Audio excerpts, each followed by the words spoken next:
Constable job vacancy கேட்டிருக்காங்க. இதில் அப்படின்னா சென்ட்ரல் ரிசர்வ் போலீஸ் ஃபோர்ஸ் சிஆர்பிஎஃப்பில் வந்து ஸ்போர்ட்ஸ் கோட்டாவில் வந்து பார்ட்டிசிபேட் பண்ணியிருக்கிறவங்க வந்து இந்த கான்ஸ்டபிள் ஜென்ரல் டியூட்டி போஸ்ட்டுக்கு வந்து அப்ளை பண்ணலாம் அப்படிங்கிறதான் சொல்கிறாங்க. இதுக்கான ஆன்லைன் அப்ளிகேஷன் வந்து ஆல்ரெடி ஸ்டார்ட் ஆகிடுச்சு. லாஸ்ட் டேட் பார்த்தோம் அப்படின்னா 15 February 2024 இதுக்கான ஆன்லைன் அப்ளிகேஷன் க்ளோஸ் ஆகுது.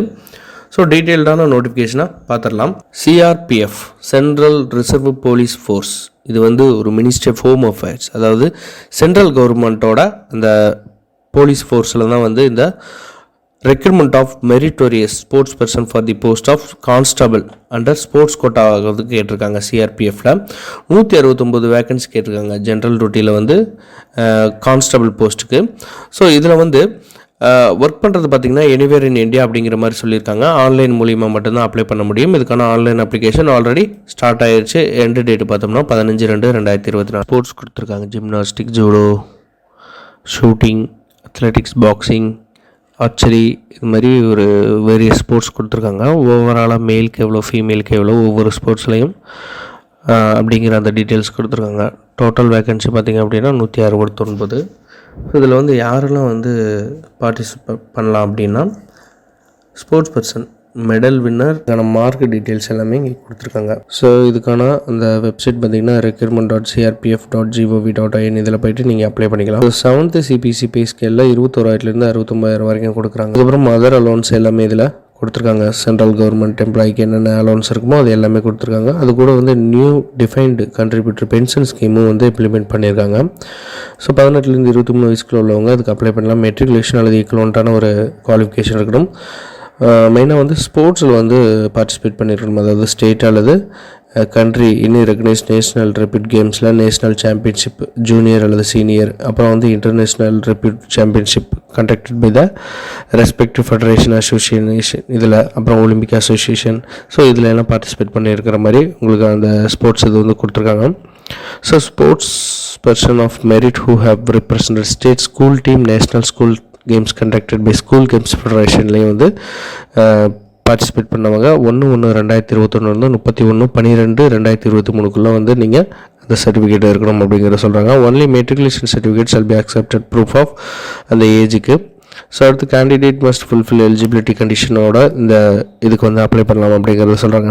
ஆல் எஜுகேஷனல் சர்டிஃபிகேட் வந்து central board, state board, government notification படி இருக்கணும். 18 to 23 வயசு ஏஜ் ரிலாக்ஸேஷன் கொடுத்துருக்காங்க. SC ST OBC அவங்களுக்கு எல்லாமே. ஸோ அடுத்து பார்த்தோம்னா ஸ்போர்ட்ஸ் குவாலிஃபிகேஷன் நம்ம மெடல் வின்னர் இருக்காங்களோ அவங்க வந்து 1/1/2021 31/12/2023 வரை உள்ளவங்க வந்து எலிஜிபிலிட்டி அப்ளை அப்படிங்கிறத சொல்கிறாங்க.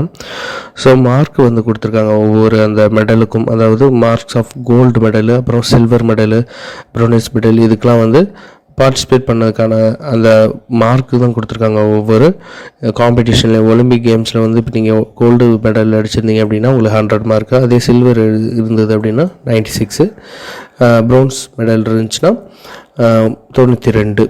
ஸோ அதே போல் வேர்ல்டு சாம்பியன்ஷிப்புக்கு அப்புறம் அதே மாதிரி தான் Asian games, Asian championship, youth Olympics.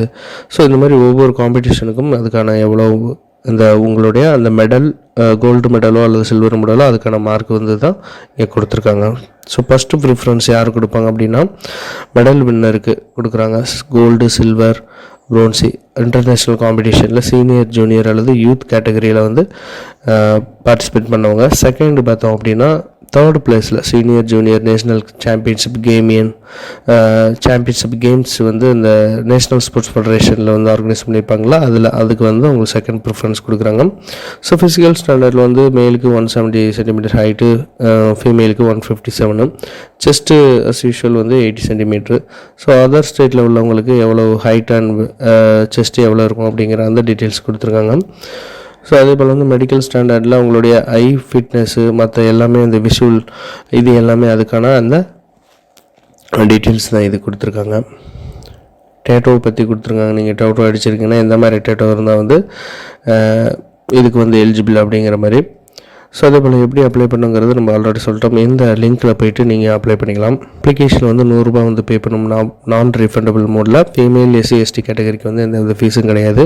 So உங்களுக்கு வந்து மெடிக்கல் ஃபிட்னஸ் இருக்கும், ஃபிசிக்கல் ஸ்டாண்டர்ட் டாக்குமெண்டேஷன் இது எல்லாமே இருக்கும். செலெக்ஷன் பார்த்தோம் அப்படின்னா உங்களுடைய மெடல் அல்லது பார்ட்டிசிபேஷன் சர்டிஃபிகேட் வச்சு தான் உங்களுக்கான அந்த செலெக்ஷன் இருக்கும். நேஷ்னல் இன்டர்நேஷ்னல் லெவல் ஸ்போர்ட்ஸ் காம்படிஷனில் நீங்கள் பார்ட்டிசிபேட் பண்ணியிருப்பீங்களா, அதுக்கான அந்த மார்க் பேஸ் பண்ணி தான் அதுக்கான செலெக்ஷன் இருக்கும்.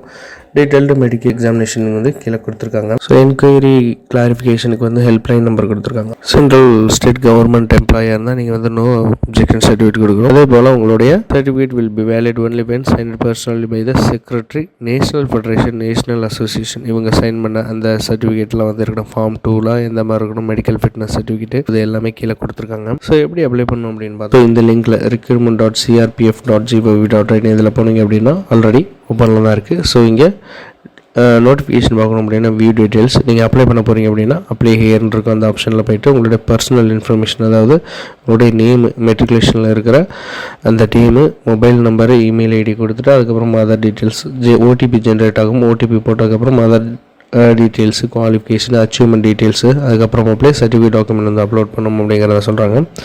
ஸோ இங்கே வந்து நியூ ரெஜிஸ்ட்ரேஷன் ஆல்ரெடி வந்து நீங்கள் ரிஜிஸ்டர் பண்ணியிருந்தீங்க அப்படின்னா கேண்டிடேட் லாகின் போர்ட்டலில் போங்க. இல்லை அப்படின்னா நியூ ரிஜிஸ்ட்ரேஷனில் போய்ட்டு அந்த டீட்டெயில்ஸ் எல்லாமே நீங்கள் ஃபில் பண்ணுற மாதிரி இருக்கும். ஹெல்ப் டெஸ்க் கொடுத்துருக்காங்க. கேண்டிடேட்டுக்கு வந்து ஹெல்ப் டெஸ்க் நம்பர்லாம் வந்து கொடுத்துருக்காங்க. ஸோ அதையும் செக் பண்ணிங்க. டீட்டெயில்டான நோட்டிஃபிகேஷன் பார்த்துட்டு உங்களுக்கு அந்த சர்டிஃபிகேட் எல்லாமே இருந்தது அப்படின்னா நீங்கள் டைரெக்டாக அப்ளை பண்ணலாம்.